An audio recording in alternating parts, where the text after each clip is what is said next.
నమస్కారం focus TV news కి స్వాగతం హెడ్లైన్ చూద్దాం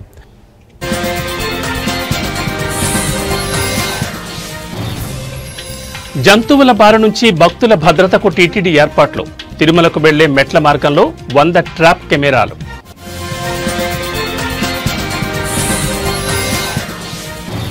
జగన్ పై విమర్శలు చేసిన ఏపీ ఉపసభాపతి జగన్ను చంటి పిల్లాడితో పోల్చిన రఘురామకృష్ణరాజు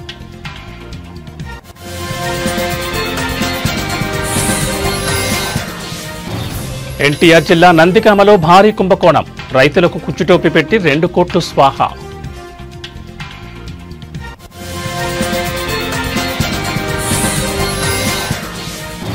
రేపు ఎల్లుండి గణేష్ నిమజ్జనాలకు భారీగా ఏర్పాట్లు ట్యాంక్ బండ్ నెక్లెస్ రోడ్ వైపు వెళ్లే ప్రధాన మార్గాలు మూసివేత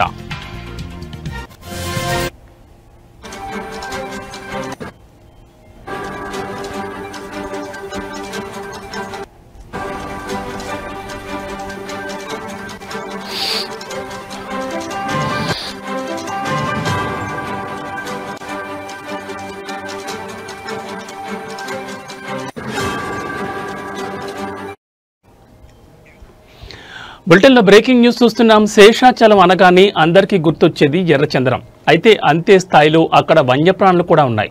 ముఖ్యంగా చిరుతపులుల సంచారం ఎక్కువైంది. ఏనుగులు, ఇతర వైల్డ్ లైఫ్ కూడా చాలానే ఉంది. వాటి బారి నుంచి మనుషులను కాపాడుకోవడం ఎంత ముఖ్యమో వేటగాళ్ల నుంచి వన్యప్రాణులను కాపాడుకోవడం కూడా అంతే ముఖ్యం. అందుకే అటవీశాఖ టెక్నాలజీ పరంగా కొన్ని విప్లవాత్మక అడుగులు వేస్తోంది. ముఖ్యంగా తిరుపతి, చిత్తూరు జిల్లా అటవీ ప్రాంతాల్లో వన్యప్రాణుల పర్యవేక్షణకు కీలక నిర్ణయాలు తీసుకుంది. తిరుపతి, తిరుమలలో నిరంతరం చిరుతపులులు సంచరిస్తున్నాయి. అందుకే అవి ఎన్ని ఉన్నాయి, ఎక్కడెక్కడ తిరుగుతూ ఉంటాయి అనే విషయాలపై ఫారెస్ట్ డిపార్ట్మెంట్ దృష్టి పెట్టింది. వాటితో పాటు ఇతర జంతువుల సంచారాన్ని అంచనా వేసేలా చర్యలు తీసుకుంది.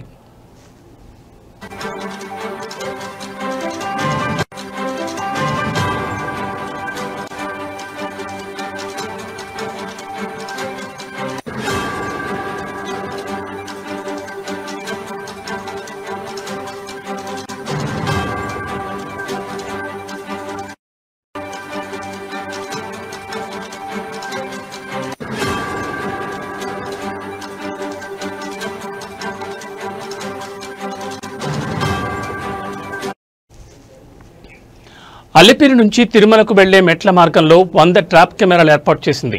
ఇందులో 30కి పైగా సోలార్ పవర్ లైవ్ స్ట్రీమింగ్ కెమెరాలు ఉన్నాయి. వాటితో పాటు ఏఐ ఆధారిత పర్యవేక్షణ, ప్రెడిక్టివ్ అనాలిసిస్, డ్రోన్ నిఘా లాంటి వ్యవస్థను ఏర్పాటు చేశారు. ఇక ఏర్పాటు చేసిన టెక్నాలజీ సత్ఫలితాలు ఇస్తోంది. శేషాచల అటవీ ప్రాంతం లోపల అటవీ శాఖ చిరుతపులుల సంచారాన్ని గుర్తించింది. కెమెరాలలో ఏనుగులు గుంపు దృశ్యాలు రికార్డయ్యాయి. తిరుపతి, చిత్తూరు, అన్నమయ్య డివిజన్లలో డే అండ్ నైట్ పర్యవేక్షణ, డ్రోన్లు, జీపీఎస్, గూగుల్ మ్యాపింగ్ ద్వారా ఏనుగుల కదలికలు అంచనా వేస్తున్నారు.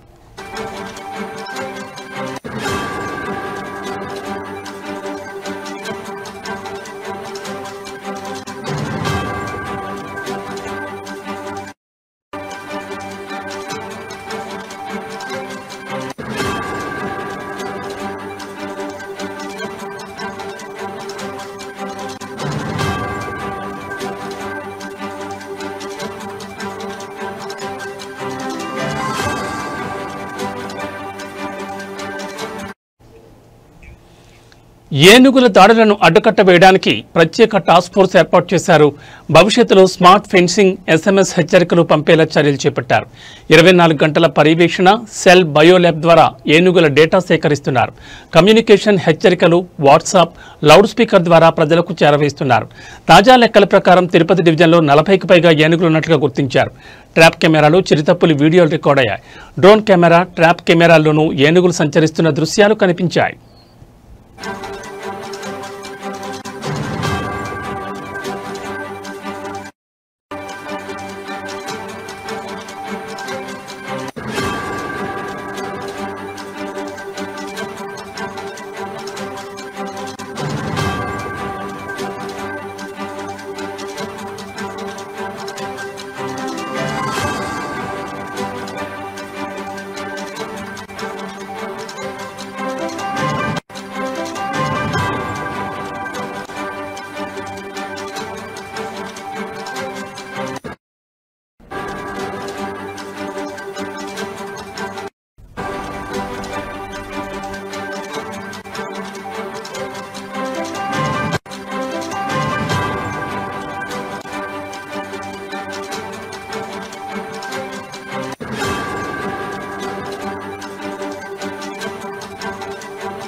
బులెటిన్లో మరో బ్రేకింగ్ న్యూస్ చూస్తున్నాం.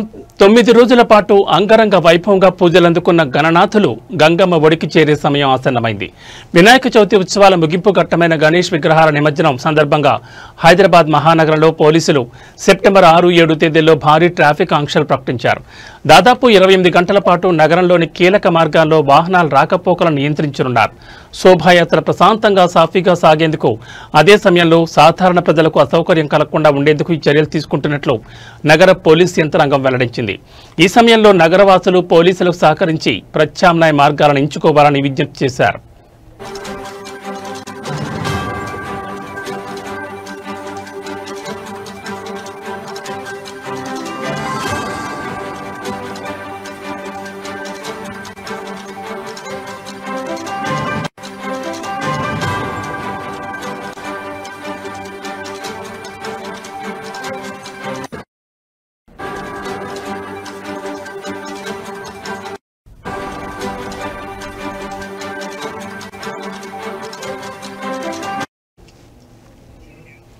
ప్రతి సంవత్సరం మాదిరిగానే ఈసారి కూడా నగరం నలుమూలల నుంచి విగ్రహాలు హుస్సేన్ సాగర్ ఎన్టీఆర్ మార్గ్ వైపు తరలిరానున్నాయి.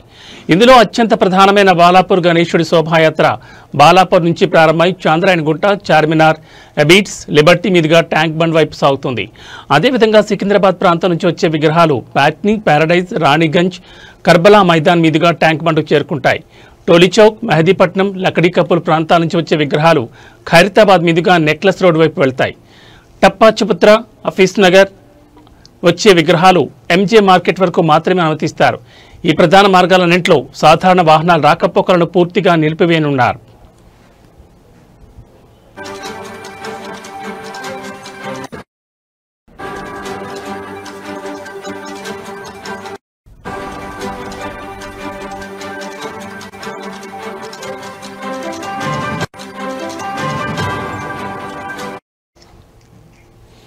నగరంలోని వివిధ జోన్లలో ట్రాఫిక్ను భారీగా మళ్లించనున్నారు.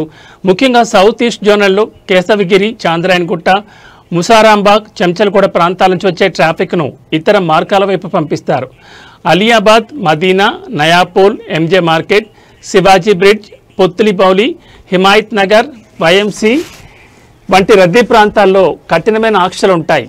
అదేవిధంగా Liberty, Abids, Khairatabad, Tank Bund, Buddha Bhavan జంక్షన్లను పూర్తిగా మూసివేస్తారు. నార్త్ జోన్లో ప్యాట్నీ, ప్యారడైజ్, రాణిగంజ్ చౌరస్తాలలో ట్రాఫిక్ను దారి మళ్లిస్తారు.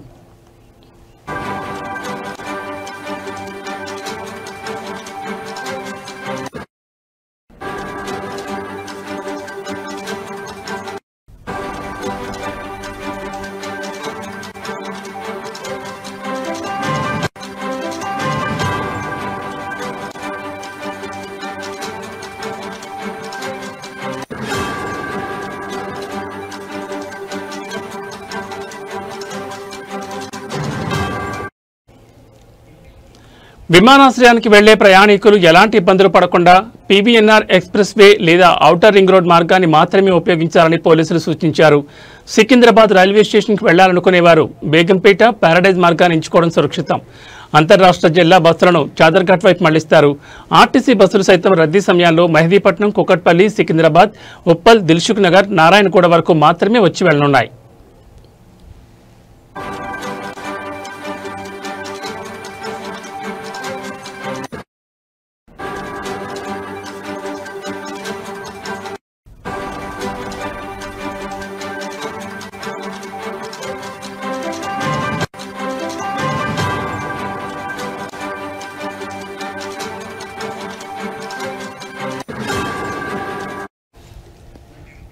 నిమజ్జనం సందర్భంగా నగరాన్ని ట్రాఫిక్ రద్దీ నుంచి కాపాడేందుకు భారీ వాహనాలపై నిషేధం విధించారు. సెప్టెంబర్ 6వ తేదీ ఉదయం 8 గంటల నుంచి సెప్టెంబర్ 7వ తేదీ రాత్రి 11 గంటల వరకు నగరంలోకి లారీల ప్రవేశాన్ని పూర్తిగా నిషేధించారు. ఈ వాహనాలు కేవలం ఔటర్ రింగ్ రోడ్ మీదుగా మాత్రమే ప్రయాణించాల్సి ఉంటుంది. మరోవైపు నిమజ్జనాన్ని వీక్షించేందుకు వచ్చే భక్తులు, ప్రజల వాహనాల కోసం ప్రత్యేక పార్కింగ్ ప్రదేశాలను ఏర్పాటు చేశారు. ఎన్టీఆర్ స్టేడియం, కట్టమైసమ్మ దేవాలయం, పబ్లిక్ గార్డెన్స్, బుద్ధ భవన్ వెనుక, Adarsh Nagar, BRK Bhavan, Khairatabad, MMT station వద్ద పార్కింగ్ చేసుకోవచ్చని అధికారులు వెల్లడించారు.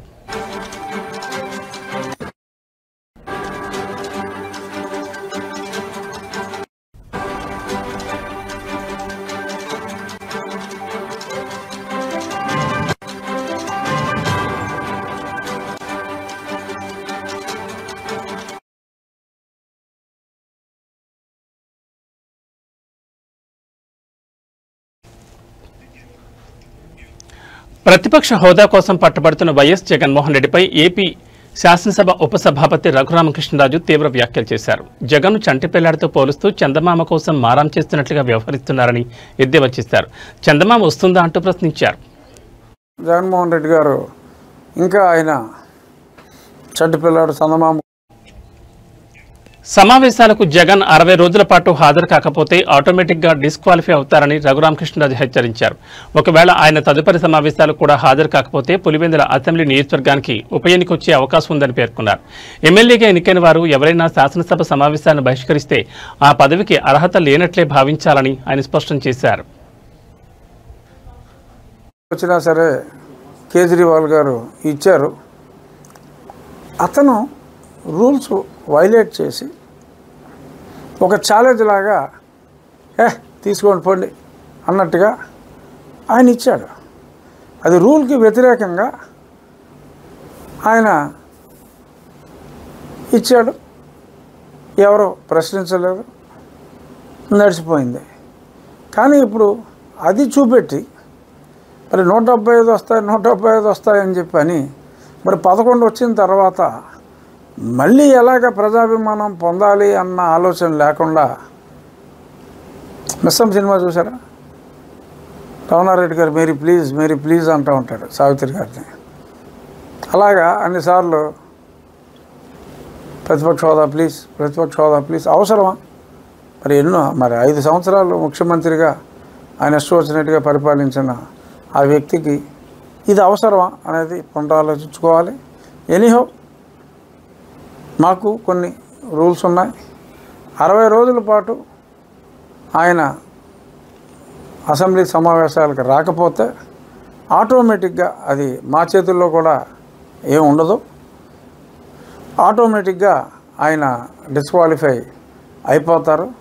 ఇంచుమించు ఒక 37 రోజులు ఎంతో మధ్యలో ఎప్పుడో ఫస్ట్లో ఆయన వచ్చారు కాబట్టి ఒక 3 రోజులు తగ్గినాయి. 37 రోజులే ఎంతో అయినట్టుగా ఉంది. మరి ఈ సమావేశాలు తర్వాత సమావేశాలకు కూడా మరి ఆయన రాకపోతే మొన్న పులివెందులు ఏదో బై ఎలక్షన్ వచ్చింది కదా, అలాగే పులివెందుల అసెంబ్లీకి కూడా బై ఎలక్షన్ వచ్చే అవకాశం ఉండొచ్చు. బట్ నా ఉద్దేశం మరి ఆయన ఎందుకంటే ఎమ్మెల్యే అన్న వాళ్ళు ఎవరైనా కూడా శాసనసభ సమావేశాలని బహిష్కరిస్తే వారు నిజంగా కూడా ఆ పదవికి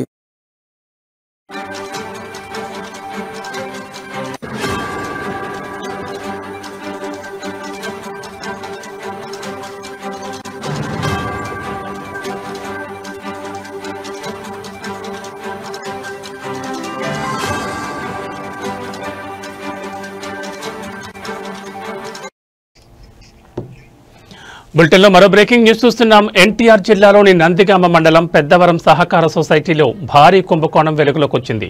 సొసైటీ కార్యదర్శి గుండం ఎల్లారెడ్డి రైతులను మోసం చేసి సుమారు 2 కోట్లు కాజేశాడనే ఆరోపణలు వెలువడ్డాయి.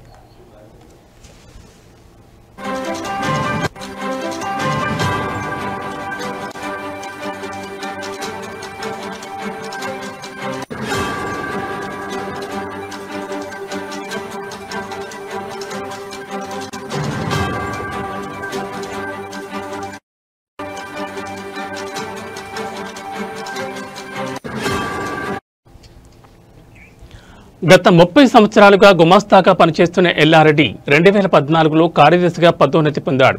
పదవిలో ఉన్నప్పటి నుంచి అతను దొంగ బిల్లులతో రైతులను మోసం చేస్తున్నట్లు విచారణలో తేలింది. రైతులు తాము తీసుకున్న రుణాలను తిరిగి చెల్లించినప్పటికీ ఎల్లారెడ్డి వారికి నకిలీ రసీదులిచ్చి డబ్బును స్వాహా చేసినట్లు ఆరోపణలున్నాయి. ఈ కుంభకోణం మొత్తం 2 కోట్ల వరకు ఉంటుందని అంచనా వేస్తున్నారు.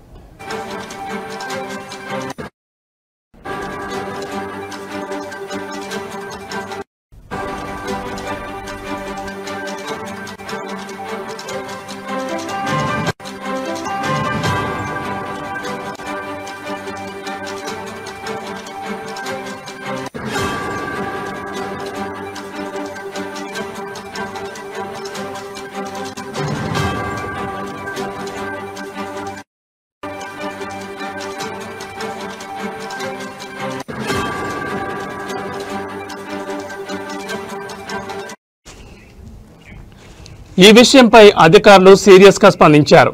ఎల్లారెడ్డిపై చర్యలు తీసుకోవడానికి రంగం సిద్ధం చేశారు.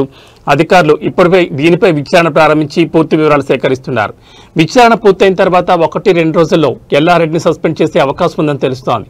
ఈ ఘటనపై రైతులు తీవ్ర ఆగ్రహం వ్యక్తం చేస్తున్నారు.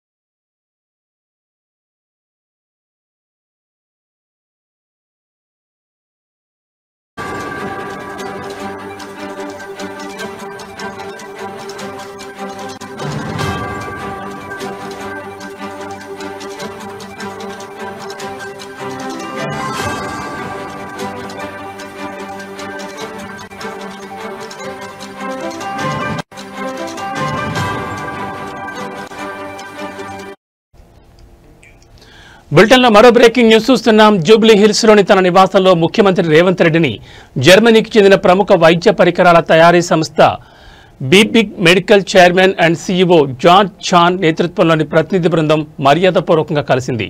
ఈ భేటీలో తెలంగాణలో మెడికల్ ఎక్విప్మెంట్ ఉత్పత్తి యూనిట్ను ప్రారంభించేందుకు తమ సంస్థ ఆసక్తి చూపుతోందని జాన్ చాన్ ముఖ్యమంత్రికి తెలిపారు.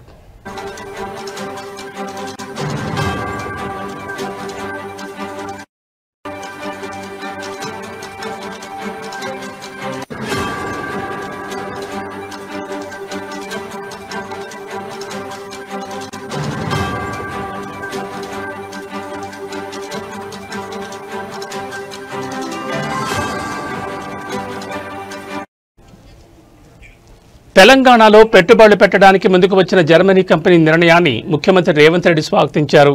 రాష్ట్రంలో మెడికల్ ఎక్విప్మెంట్ ఉత్పత్తి యూనిట్ని ఏర్పాటు చేయడానికి అవసరమైన అన్ని రకాల సహకారాన్ని ప్రభుత్వం అందిస్తుందని హామీ ఇచ్చారు. ఈ సందర్భంగా కంపెనీ ప్రతినిధులకు అనువైన స్థలం, ఇతర మౌలిక సదుపాయాలకు సంబంధించిన అంశాలపై అధ్యయనం చేసి ఒక నివేదికను సమర్పించాలని అధికారులను ముఖ్యమంత్రి ఆదేశించారు.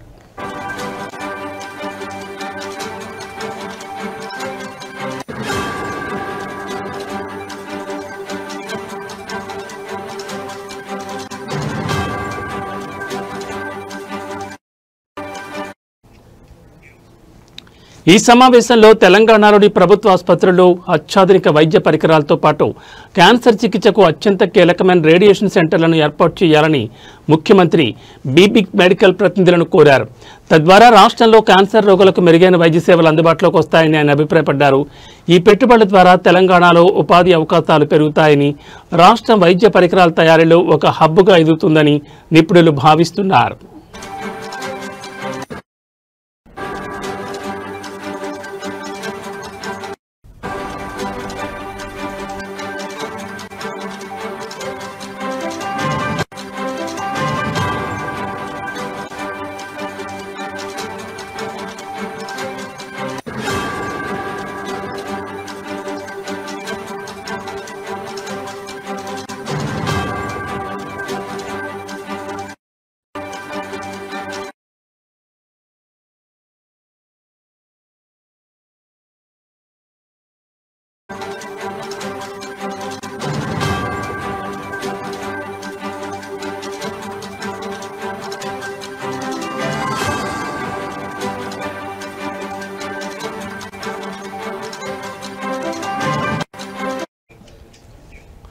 బులెటిన్లో మరో బ్రేకింగ్ న్యూస్ చూస్తున్నాం. బీఆర్ఎస్ అధినేత కేసీఆర్ కు దైవభక్తి ఎక్కువని విషయం తెలిసిందే. హోమాలపై ఆయనకు ఎంతో నమ్మకం. ఇప్పటికే ఆయన ఎన్నోసార్లు పలు రకాల హోమాలు నిర్వహించారు. తాజాగా మరో హోమం నిర్వహించేందుకు ఆయన సిద్ధమయ్యారు. ఎర్రవెల్లిలోని తన వ్యవసాయ క్షేత్రంలో గణపతి హోమం నిర్వహించబోతున్నారు. దీనికి సంబంధించి అన్ని ఏర్పాట్లు పూర్తయ్యాయి. మధ్యాహ్నం 12 గంటలకు హోమం ప్రారంభమవుతుంది. తన భార్య శోభతో కలిసి కేసీఆర్ హోమంలో పాల్గొనున్నారు. విఘ్నాలు తొలగాలని ప్రార్థిస్తూ కేసీఆర్ హోమం నిర్వహించనున్నారు. మరోవైపు బీఆర్ఎస్ వర్కింగ్ ప్రెసిడెంట్ కేటీఆర్ గత 5 రోజులుగా ఎర్రవల్లి ఫామ్ హౌస్లోనే ఉన్నారు. హోమానికి కొద్దిమంది నేతలను మాత్రమే ఆహ్వానించారు.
బులెటిన్లో మరో బ్రేకింగ్ న్యూస్ చూస్తున్నాం. మహబూబాబాద్ జిల్లాలో ఆర్టీసీ బస్సుల్లో సీట్ల కోసం మహిళలు కొట్టుకోవడం చూస్తున్నాం.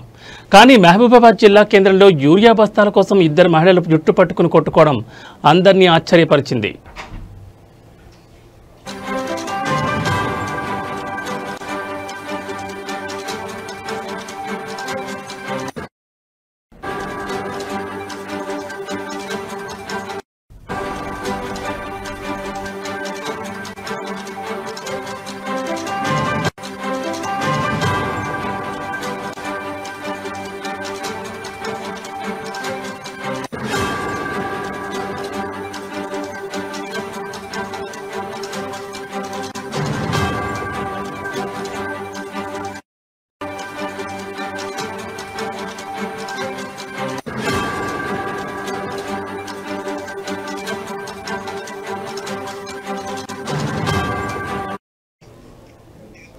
ఈ ఘటన మహబూబాబాద్లోని వివేకానంద సెంటర్ వద్ద ఉన్న ఆగ్రోస్ రైతు సేవా కేంద్రం ముందు జరిగింది.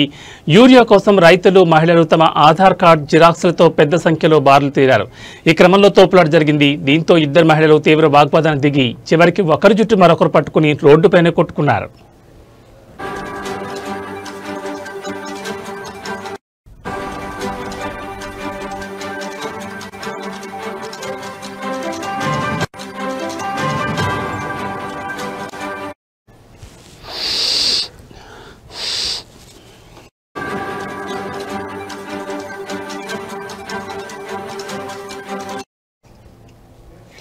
ప్రధాన రహదారిపై వారు పోట్లాడుతూ కొట్టుకోవడం చూసి చుట్టుపక్కల ప్రజలు విస్తుపోయారు. వారిని ఆపేందుకు కొందరు ప్రయత్నించినా వారు ఆగలేదు. చివరికి ఇద్దరు వ్యక్తులు ధైర్యం చేసి వారిని బలవంతంగా విడదీశారు.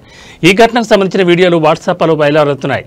యూరియా సరఫరాలో జాప్యం, సరైన పర్యవేక్షణ లేకపోవడం వల్లే ఇలాంటి పరిస్థితులు తలెత్తున్నాయని స్థానికులు అభిప్రాయపడ్డారు.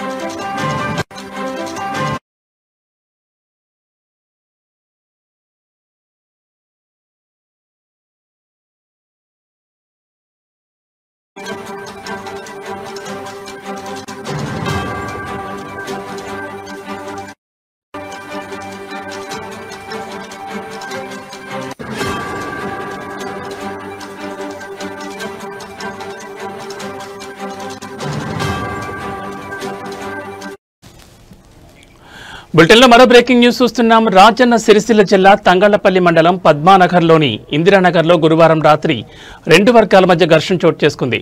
ఒక వ్యక్తి కారు వినాయక మండపానికి తగలడంతో ఈ గొడవ ప్రారంభమైంది.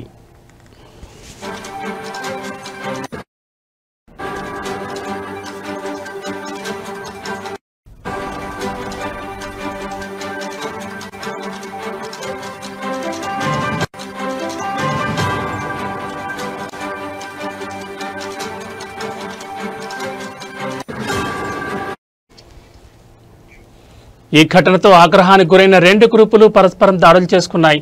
ఈ దాడిలో ఒక వ్యక్తికి తీవ్ర గాయాలయ్యాయి. విషయం తెలుసుకున్న పోలీసులు వెంటనే సంఘటనా స్థలానికి చేరుకుని ఇరు వర్గాలను చెదరగొట్టారు. పరిస్థితిని అదుపులోకి తెచ్చేందుకు ప్రయత్నించారు.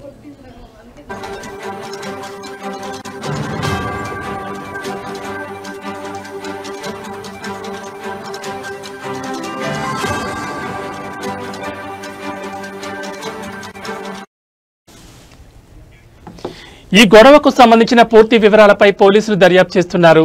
ఘర్షణకు కారణమైన వారిపై చట్టపరమైన చర్యలు తీసుకుంటామని పోలీసులు చెప్పారు. గ్రామంలో ఎలాంటి అవాంఛనీయ సంఘటనలు జరగకుండా పోలీసులు పర్యవేక్షిస్తున్నారు.